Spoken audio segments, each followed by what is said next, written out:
সৃষ্টির মধ্যে শ্রেষ্ঠ সৃষ্টি, আল্লাহর সৃষ্টি জগতের ভিতর শ্রেষ্ঠ সৃষ্টি হচ্ছে মানুষ, আশরাফুল মখলুকাত যা আমরা বলে থাকি। আর এই শ্রেষ্ঠ মানুষের ভিতর থেকে এমন কতগুলো মানুষ আছে যারা এমন এমন ব্যবহার করে, এমন এমন আচরণ করে যে একটা চতুষ্পর জন্তু তাদের কাছে ফেল মেরে যাবে। প্রিয় ভাই ও বোন, আমাকে আপনাকে শ্রেষ্ঠ সৃষ্টি হিসেবে আল্লাহ সৃষ্টি করলেন, অথচ আমার আপনার ব্যবহার চতুষ্পর জন্তুর মতো বা তার চাইতে খারাপ, এটা শোভা পায় না।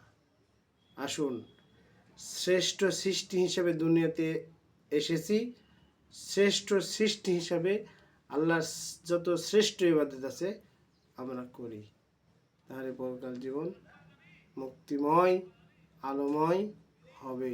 আল্লাহ আমাদের কবুল করুন, আমিন। আসসালামু আলাইকুম রহমতুল্লাহ।